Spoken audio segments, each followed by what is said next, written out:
الحمد للہ رب العالمین والصلاة والسلام علی رسولہ الکریم اعوذ باللہ من الشیطان الرجیم بسم اللہ الرحمن الرحیم۔ السلام علیکم۔ اللہ سے ہوتا ہے، اللہ کی مخلوق سے نہیں ہوتا، اور نبی کریم صلی اللہ تعالی علیہ وآلہ وسلم کے مبارک طریقوں پر، مبارک سنتوں پر دنیا آخرت کی کامیابی ہے، نہ کہ دنیا کے رسم و رواجوں پر۔ آج کا جو ولاگ ہے ہمارا، وہ ہمارے پچھلے ولاگز کے تسلسل میں ہے۔ ہم نے پچھلے ولاگز میں اپنے لا الہ الا اللہ محمد رسول اللہ پہ مختصر بات کرنے کی کوشش کی تھی، جو ہمیں بزرگوں نے اعمال بتائے تھے اس کے مطابق۔ اور آج جو ہم بات کرنے جا رہے ہیں وہ دوسرے عمل کے اوپر بات کرنے جا رہے ہیں، نماز کے اوپر۔ سب سے پہلے دین میں نماز کا حکم آیا، سب سے پہلے نماز فرض ہوئی، سب سے پہلے دین کا ستون بنی، سب سے پہلے اللہ سے رجوع کا ذریعہ بنی، سب سے پہلے مومن کی معراج بنی، سب سے پہلے آداب زندگی گزارنے کا ذریعہ بنی، سب سے پہلے ذریعہ نجات بھی بنی۔ حقوق اللہ میں نماز کا سب سے پہلے حساب لیا جائے گا۔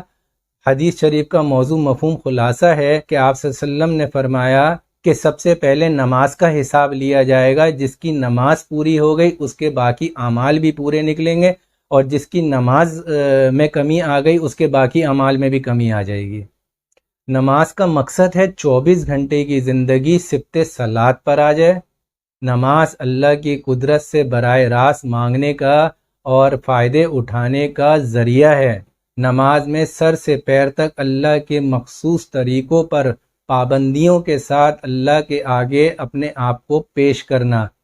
یہاں مخصوص سے مراد ہے کہ نبی کی سنت کے مطابق پیش کرنا، کیونکہ سب سے زیادہ افضل عمل اللہ کے نزدیک نبی کی سنت ہیں۔ نماز کے 13 فرائض ہیں، جن میں سب سے پہلے ہے بدن کا پاک ہونا، لباس کا پاک ہونا، جگہ کا پاک ہونا، سطر کا ڈھانپنا، نماز کا صحیح وقت ہونا، قبلہ رخ ہونا اور نیت کا ہونا۔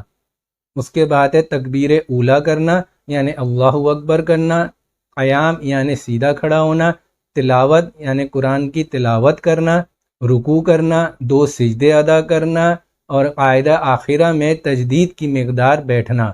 یہ فرائض میں شامل ہیں۔ اگر آپ چاہیں تو اس کو دوبارہ بھی ریپیٹ کر کے سن سکتے ہیں۔ یہاں نماز کے اوپر میں ایک حدیث آپ کو ایز اٹ از پڑھ کے بھی سناتا ہوں۔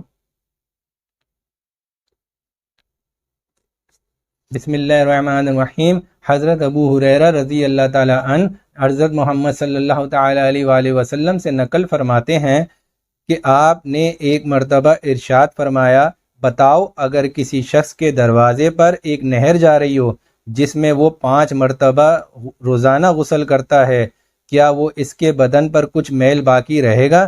صحابہ نے عرض کیا، کچھ بھی باقی نہیں رہے گا۔ حضور نے فرمایا، یہی حال 5 نمازوں کا ہے کہ اللہ جل شانہ ان کی وجہ سے گناہوں کو زائل کر دیتے ہیں۔ یعنی جو شخص 5 وقت کی نماز ادا کرے گا، اللہ پاک اس کے سارے گناہ معاف فرما دیں گے اپنی رحمت سے۔ مسلمان اور شیطان کے بیچ میں نماز حائل ہے، مسلمان اور شر کے بیچ میں نماز حائل ہے۔ سب سے افضل عمل ہے کہ نماز کو اس کے اول وقت میں ادا کر دینا۔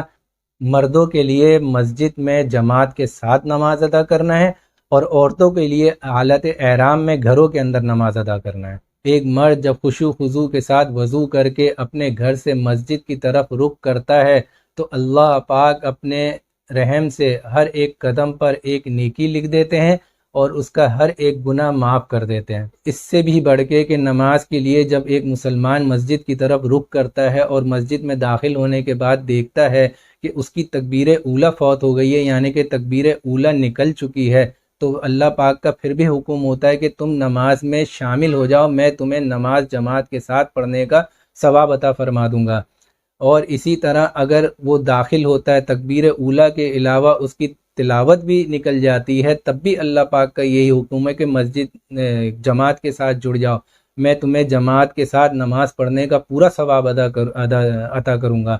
اسی طرح رکوع نکل جائے یا 2 سجدے نکل جائیں یا پہلی رکعت نکل جائے یا دوسری رکعت بھی نکل جائے، غرض یہ کہ اتحیات تک بات آ جائے، اور اتحیات کے بعد بھی اگر 2 سلام سے پہلے بھی ایک مسلمان نماز کو میں شامل ہو جاتا ہے تو اللہ پاک اپنے فضل و کرم سے اس کو پوری جماعت کے ساتھ نماز پڑھنے کا ثواب عطا فرما دیتے ہیں۔ سبحان اللہ۔ بس غرض یہ کہ سلام کے بعد وہ اپنی بقیہ نماز خود سے ادا کر لے۔ اس کے لیے طریقہ آپ امام صاحب سے بھی پوچھ سکتے ہیں اگر کسی کو نہیں معلوم تو۔ مسجد میں بزرگوں نے جماعت کے ساتھ نماز ادا کرنے کے فوائد یہ بتائے کہ جو شخص نماز ادا کرتا ہے مسجد میں جماعت کے ساتھ تو اللہ پاک اس کو نماز میں 27 گنا ثواب عطا فرماتے ہیں۔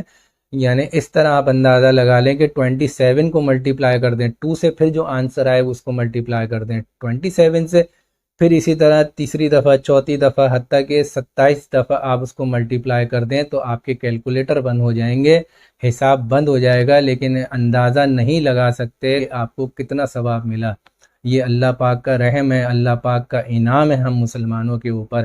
اور اس سے بڑھ کے بزرگوں نے یہاں تک فرمایا کہ تکبیر اولیٰ کا 27 گنا، قیام کا 27 گنا، تلاوت کا 27 گنا، رکوع کا 27 گنا، سجدوں کا 27 گنا، غرض یہ کہ دوسری رکعت کا بھی 27 گنا، اسی طرح سے اور قاعدہ میں بھی بیٹھنے کا بھی 27 گنا، پھر سلام پھیرنے کا بھی 27 گنا۔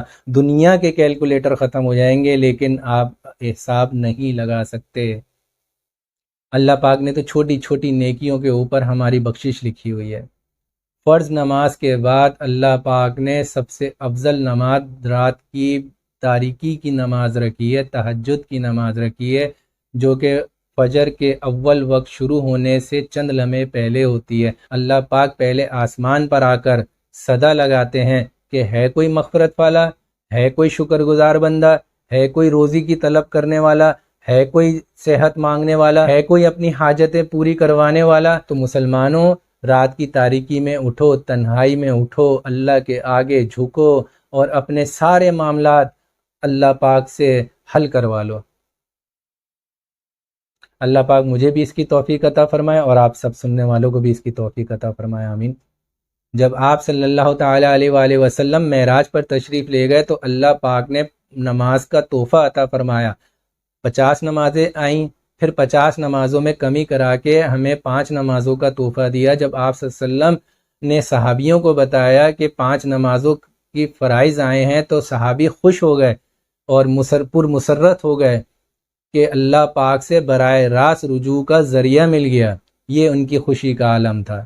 5 نمازیں فجر کی، ظہر کی، عصر کی، مغرب کی، عشاء کی، اس کے علاوہ بھی نوافل نمازیں ہیں، چاشت کی، اشراق کی، ابابیل کی اور تہجد کی۔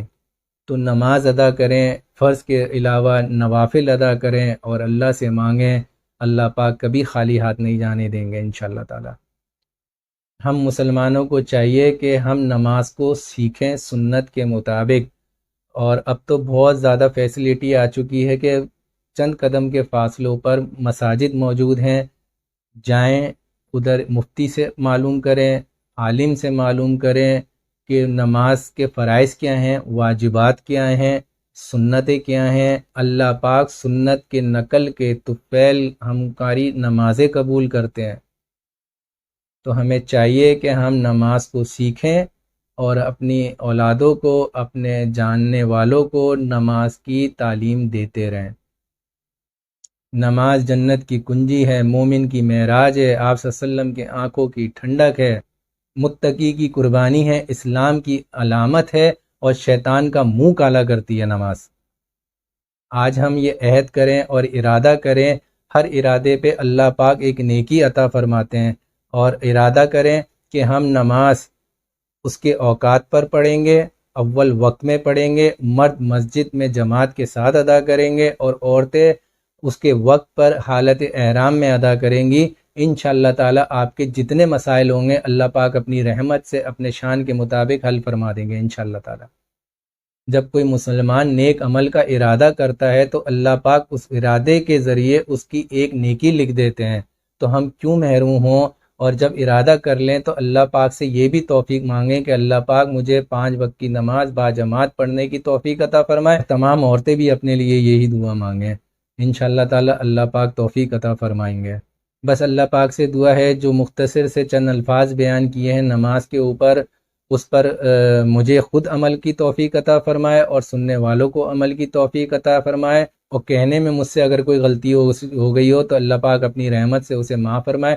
آخری میں اسی امید کے ساتھ کہ انشاءاللہ پھر ملاقات ہوگی، آخر میں پھر وہی دعا کہ اللہ پاک ایمان والی زندگی عطا فرمائے، ایمان والی موت عطا فرمائے، اور موت کے بعد بھی ایمان پر رکھے۔ دعاؤں کی درخواست کے ساتھ جزاک اللہ خیر۔ السلام علیکم۔ ایک چیز کہنا بھول گیا، فیڈ بیک ضرور دیجیے گا اپنے۔ جزاک اللہ خیر۔ السلام علیکم۔